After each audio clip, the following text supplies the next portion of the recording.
अरविंद केजरीवाल की अर्जी पर सुप्रीम कोर्ट का बड़ा फैसला। केजरीवाल को सुप्रीम कोर्ट से अंतरिम जमानत मिल चुकी है, लेकिन जब तक बड़ी बेंच सुनवाई करेगी तब तक ये जमानत है और ऐसे में केजरीवाल का मामला 3 जजों की बेंच को ट्रांसफर किया गया है। तो वहीं सीबीआई केस में अभी भी जेल में ही अरविंद केजरीवाल रहेंगे, क्योंकि ईडी और सीबीआई के 2 अलग अलग केसेस हैं। एक केस में तो मिल गई है जमानत, लेकिन दूसरे केस की अगर बात करें तो अभी भी जेल में अरविंद केजरीवाल को रहना होगा। सुमित, ज्यादा बातचीत के लिए इस वक्त हमारे सहयोगी जुड़ चुके हैं हमारे साथ। सुमित, अरविंद केजरीवाल को एक तरफ कहें तो राहत, लेकिन दूसरी तरफ अभी भी राहत इसीलिए नहीं क्योंकि जेल में अरविंद केजरीवाल को रहना होगा।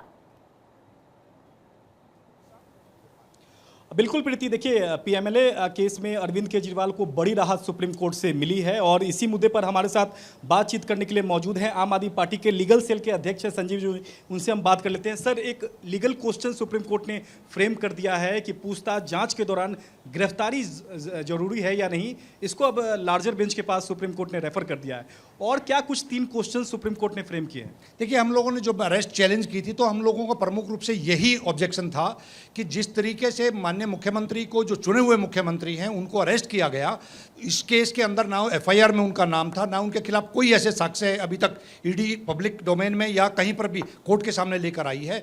तो इन सब चीज़ों को लेकर आज माननीय सर्वोच्च न्यायालय ने संविधान पीठ पर इसलिए भेजा है कि एक बार ये तय हो कि ईडी ने अरेस्ट किस वजह से करना पड़ा, क्योंकि कोई आधार नहीं था उनको अरेस्ट करने के लिए। उन सब चीज़ों को लेकर अभी संविधान पीठ तय करेगी और इन बिटवीन इंटरिम बेल देते हुए एक बहुत बड़ी राहत दी है। मैं मानता हूँ पीएमएलए के अंदर कहीं ना कहीं ये टोटल झूठ का पुलिंदा है, झूठा केस। ऐसे क्वेश्चन क्या सुप्रीम कोर्ट ने फ्रेम किए?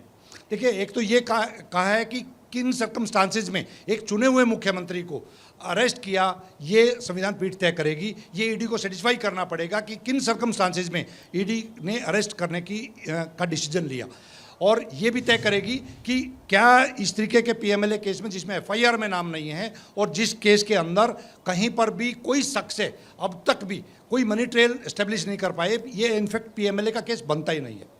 और एक अहम बात है कि पीएमएलए का जो 45 सेक्शन है वो दोहरी शर्तों को एक तरह से प्रोहिबिट करता है, दोहरी शर्तों को लागू करता है। ऐसे में अब पीएमएलए मामले में अगर जमानत मिल गई है तो सीबीआई मामले में अरविंद केजरीवाल को जमानत मिलना कितना आसान हो गया है? देखिए, स्वाभाविक तौर पे पीएमएलए में क्योंकि बेल मिलना लगभग असंभव है 45 जो अमेंड किया गया उसके बाद, लेकिन अब मेरे को यह लगता है कि क्योंकि ये सब कनेक्टेड मैटर हैं, कुछ भी इसके अंदर नहीं है, तो सीबीआई वाले मैटर में भी ऑनरेबल कोर्ट से हमारे को बहुत जल्द रिलीफ मिलेगा। तो सुना आपने, आम आदमी पार्टी के लीगल सेल के अध्यक्ष हैं संजीव जी, जो भारत 24 से खास बातचीत कर रहे थे। उनका साफ तौर पर प्रीति कहना है कि इस पूरे मामले में अब ईडी को बताना होगा कि किस आधार पर जो है गिरफ्तारी की जरूरत थी, और इस तमाम लीगल क्वेश्चंस को फ्रेम करने के लिए सुप्रीम कोर्ट ने लार्जर बेंच को पूरा मामला भेज दिया है।